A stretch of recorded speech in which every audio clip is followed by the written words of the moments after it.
皆さんこんにちは。今日はスネークヘッドの飼育方法を、約1年の飼育経験と、あとネット記事なんかの情報をもとに今までの知識をここでシェアしたいなと思います。で、今日のトピックはスネークヘッドの飼育方法ですね。で、まず今回の動画で語るポイントがこちらの13点。スネークヘッドの飼育方法、スネヘとは、で、水槽、砂、フィルター、ライト、流木、水質、温度、水草、餌、飛び出し、根栄ですね。で、まず一番最初にスネークヘッドとは何だいっていう人のために簡単に説明すると、スネークヘッドとは淡水の肉食魚で、画像とか出てると思うんですけど見てもらえばわかると思うんですけど、すごく美しいヒゲと模様を持ってますね。で、僕の飼っているミャンマーレッドフェインスネークヘッド、名前からもそうなんですけど、背びれの一番トップがレッドで、尻尾の方が青くて、その周りが赤っていう感じの美しい模様を持ってますね。で、大きさは結構幅広くて、レインボースネークヘッドっていう、ちっちゃいやつだと15センチだったりとか、で、レッドスネークヘッドっていうもうクソでかいやつだと1メートル20センチとか、もう結構バラバラですね。で、エラ呼吸の他に空気呼吸もできるんですよ。だから、飼育してると、水面なんかに近づいて空気吸ってるところを見れると思います。で、なんか調べてたら、僕これ知らなかったんですけど、準絶滅危惧種っていうのに入ってるらしいですね。知らなかったです。で、スネークヘッドの簡単な種類、ポピュラーな種類というか、で、さっき言ったいっちゃんちっちゃくていっちゃん安いというかのがレインボースネークヘッドですね。結構模様も美しいので僕も好きですね。で、僕が飼っているミャンマーレッドフィンスネークヘッド、これは最大体長25センチぐらいなんで、この水槽じゃ飼いきれないんですけど、だからサイズアップしてっていう感じですね。で、チャンナプラクラは30センチぐらいのスネークヘッドらしいですね。スネークヘッドの中だったら中型になるのかな、そんぐらいのやつですね。で、さっき言ったレッドスネークヘッドですね。最大体長が120センチの。いやー、これ買ってみたいんですけどね。水槽がないから、池なんか作ってそこで買うのも楽しそうですけど。はい。ということで、僕のスネークヘッドの、思う魅力っていうのは、小さいけど迫力満点。小さいのにちゃんと肉食魚してるところがいいかなって。しかも綺麗ですし。基本的にめちゃくちゃ丈夫な種類なので、相当劣悪な環境でなければ病気にはならないそうです。僕も病気にはまだなったことないですね。で、二つ目のトピック、水槽について。水槽は大きければ大きいほどいいと思います。なんでかっていうと、スネークヘッドって筋肉質で比較的体の硬い魚なので、狭い水槽だとうまく旋回できないんですね。だから、狭い水槽だと無理が出て、飛び出しや背曲がりなどの問題につながると。で、ここをブログに書いてたんですけど、魚のフルサイズから考えて、幅は3倍以上、奥行きは2倍以上あるのが望ましいと。だから、例えば、僕の飼ってる、ミャンマーレッドフィンスネークヘッド、最大体長は25センチなんですけど、それの3倍だから75センチ。で、奥行きが50センチ。60センチ水槽あればいいかなと思います。ですので僕も、この夏にですね、60センチ水槽を買う予定です。で、今触れた点もそうなんですけど、スネークヘッドというか、これは魚全般に言えることなんですが、水槽は大きければ大きいほど水の量が増えるので、水質と水温の変化が緩やかになるんですね。だから、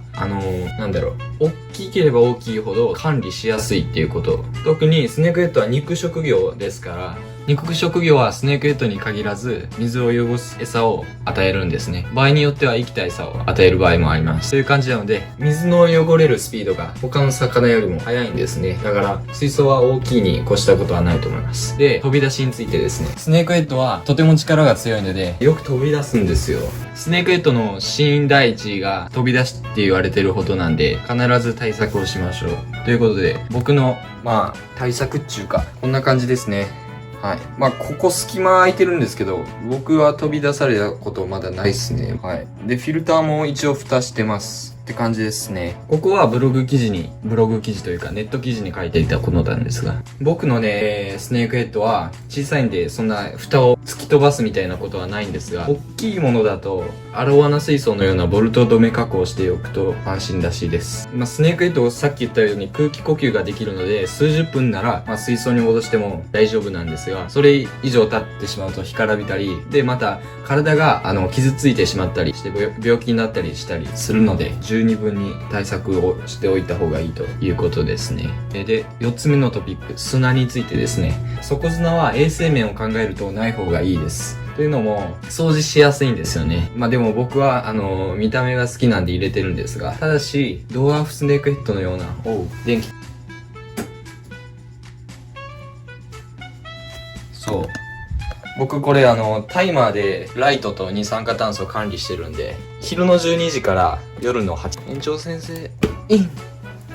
はい。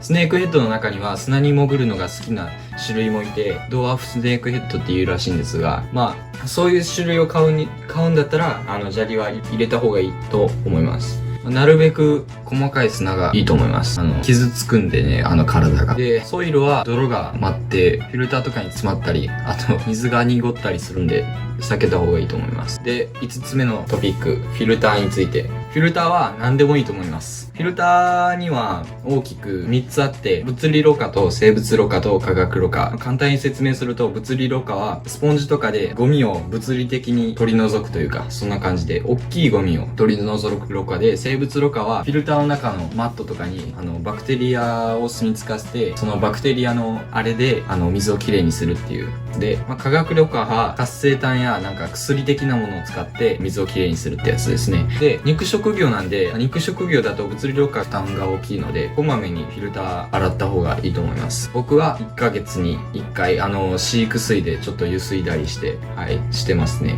で、あと、フィルターが吸い切れなかったゴミなんかも、砂利に紛れたりするので、まあ、それもね、水替えの時に、吸い出してやるといいと思います。まあ、砂なんか、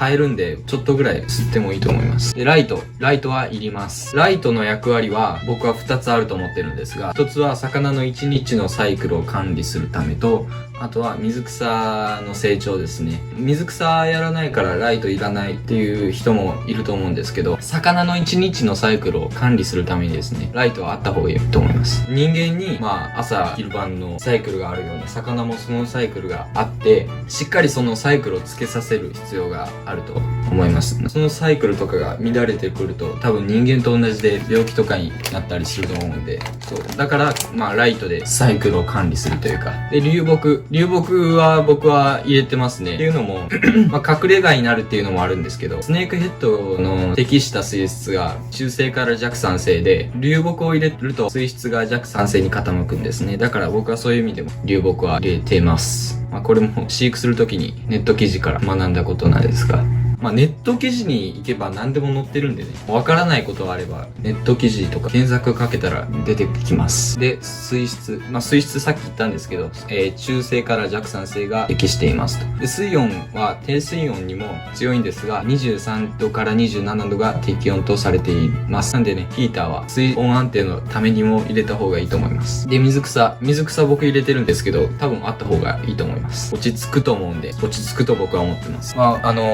流木にミクロソリウム巻き付けて育てるっていう人気なやり方のやつですね。で、餌について。餌はショップで販売されてるスネークヘッドは大体人工飼料に慣れてるんで、僕はこれインスタグラムでスネークヘッド買うときに質問したんですけど、餌って何あげたらいいんですかって聞いたら、これがいいよって、カーニバルって餌ですね。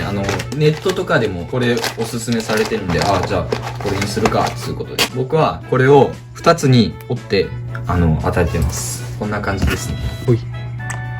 こんな感じ。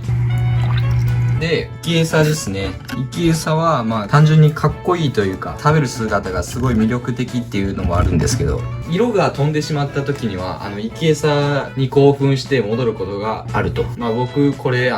前回の生き餌動画でもう多分見てもらえばわかるんですけど、実際に模様がはっきりしたというか、そんな感じでした。ということで、1日に1回か2回、餌は。そんぐらいでいいと思います。で、根源について。スネークヘッドは基本的に単独飼育なんですね。同種同士はもちろん、他の魚とも根源はおすすめされてません。僕はやったことないんですけど、もうネット記事とかでいろいろ書かれてたんで、ダメなんだと思って。メダカぐらいのサイズだとバクバク食うんでね。で、たまにネットとかで根源成功させてる人いるんですけど、もうそれはスネークヘッドに詳しいすごい方なのかなと思って、僕はまだ挑戦してないんですけど、挑戦するかわかんないんですけど、ネットとか調べてもらえば、根源の大変さというか、僕やったことないんで実際大変さわからないんですけど、あまりおすすめされてなかったんで、まだやってません。まだやっていうか、で、ここがあれかな、一番のになるというか、気になるというか、引っかかるというか、悩むというか、そういうポイントだと思います。入手方法について。僕、一番最初にスネークヘッドを探した時は、チャームっていうアクアリウムやってる人なら大体知ってると思うオンライン通販、ネット通販でなんか検索かけても出てこないから、あれなんでだろうと思って、ヤフーなんちゃらでも全然出てこなかったから、僕また質問したんですよ、インスタグラムで。じゃあ、こういうこの3つの通販いいよっていうことで、アクアフィールドと M8 堂と上畑ビジネスオンラインがいいっすよっていうことで、僕はちなみに M8 堂で入手しました。アクアフィールドもいいと思うんですけど、僕が見た時はそこにはというかなかったんですね。だから M8 堂で入手しました。ということで、以上です。スネークヘッドは模様も美しくて、肉食魚でワイルドな一面を持ちながらも、ご飯とかですね、こうやって近づくと、水面で猛アピールしてくるんで、あれこんな感じで、普段もっと激しいんですけど、そんな感じで人懐っこい一面もあるんで、飼育してみればきっとスネークヘッドの魅力に取り憑かれること間違いなしということで。では、ご視聴ありがとうございました。はい。こんな感じでですね、終わろうと思います。では、さよなら。